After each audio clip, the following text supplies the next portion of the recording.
थुंग थुंग एक भोले दिल का इंसान था, लेकिन उसकी सबसे बड़ी परेशानी थी उसका बड़ा सा गोल मटोल पेट। क्योंकि जब भी वह बाहर निकलता लोग उसकी तोंद का मजाक उड़ाते थे। लेकिन इससे भी बुरा तब लगता जब उसकी पत्नी सुमित्रा उससे कहती थी, सुनो, अपना ये सिलेंडर जैसा पेट कम कर लो, नहीं तो मैं हमेशा के लिए मायके चली जाऊंगी। इसलिए वह दिन रात मेहनत करता, पर उसका जिद्दी पेट कम ही नहीं हो रहा था। एक दिन रोज रोज के तानों से हार कर थुंग थुंग अपनी जान देने एक पहाड़ की चोटी पर चला गया। जाते ही रोता हुआ बोला, बस अब और नहीं, सब मेरा मजाक उड़ाते हैं और अब मेरी बीवी भी मुझे छोड़कर जाना चाहती है। ऐसी जिंदगी का क्या फायदा। जैसे ही उसने इतना कहा, वहाँ एक रोशनी हुई और उसके सामने एक रहस्यमयी बाबा प्रकट हुए। बाबा ने उसे रोकते हुए कहा, रुक जा मूर्ख, जिंदगी बहुत कीमती है, तेरी परेशानी का हल मेरे पास है।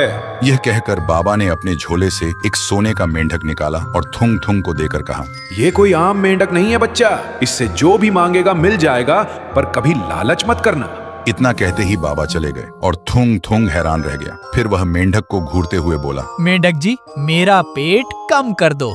कहते ही थुंग थुंग का पेट अचानक कम हो गया। देखते ही उसकी खुशी का ठिकाना नहीं रहा। फिर वह दौड़ता हुआ घर पहुंचा, पर उसे देखते ही उसकी बीवी के होश उड़ गए और खुशी से चिल्ला उठी, अरे, मेरा पति इतना हैंडसम कैसे हो गया? थुंग थुंग ने सोने का मेंढक सुमित्रा को दिखाया और सारी बात बता दी। सुनते ही सुमित्रा की आंखों में लालच आ गया। उसने बोला, जब ये मेंढक कुछ भी दे सकता है तो क्यों ना हम अमीर भी बन जाएं? थुंग थुंग ने मना किया, पर सुमित्रा ने बात नहीं मानी और लालच में बोली, मेंढक जी, हमें दुनिया का सबसे अमीर बना दो।